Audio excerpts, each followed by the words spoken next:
দেখো ভাই, একটা ভূতুরে বাড়িতে আমি এসছি। এই বাড়িতে বড় ভূতের উপদ্রব। এই জিনিসগুলো সব উপরে ছিল, আর এই জিনিসগুলো সব ভূতে ঢিল মেরে একতলা থেকে বেসমেন্টে নামিয়েছে। রাত্রিতে এইখানে কেউ ঘুমোতে পারে না।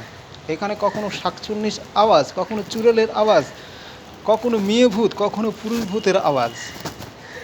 যদি কেউ প্রচণ্ড ক্লান্তি ভরে ঘুমিয়ে যায়, তাহলে দেখা যায় যে সে বিছনা থেকে নিচে নেমে আছে। এমন একটা ভূতের বাড়িতে আসার পরে আমার গায়ের ভিতরটাও ছমছম করছে। এইখানে এক সময় রান্না হতো। একদিন এক রাঁধুনি যখন এখানে রান্না করছিল, তখন তখন তার কড়াতে মাংস রান্না হচ্ছিল, এবং সেই মাংস একটা বিশাল আকারে হাত সে গরম কড়া থেকে মাংসগুলো তুলে তুলে নিচ্ছিল। রাঁধুনি ভয়ে সেখানেই অজ্ঞান হয়ে যায়। তারপর থেকে তারা এই সাইড থেকে কাজ করতে করতে ভয়ে পালিয়ে গেছে। এমন ভূতের জায়গা যে কলকাতার মধ্যেও আছে, তা শুনলে সবাই অবাক হবেন, কিন্তু আসলে সত্য ঘটনা। এইটা হচ্ছে পেত কুয়া।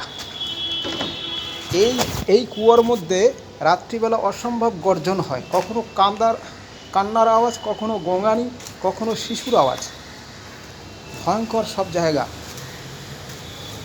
মানুষ এখানে কেউ থাকে না দিনের বেলা। এখানে কনস্ট্রাকশনের কাজ ছিল, কিন্তু বর্তমানে কনস্ট্রাকশনের কাজ সম্পূর্ণ বন্ধ। একমাত্র ভূতের কারণে এইখানে কনস্ট্রাকশনের কাজ বন্ধ। রাত্রিবেলা এখানে 4 জন সিকিউরিটি থাকে। ভূতের উপদ্রবে 4 জন সিকিউরিটি থাকে। কোনো সিকিউরিটি এখানে একা থাকতে পারে না।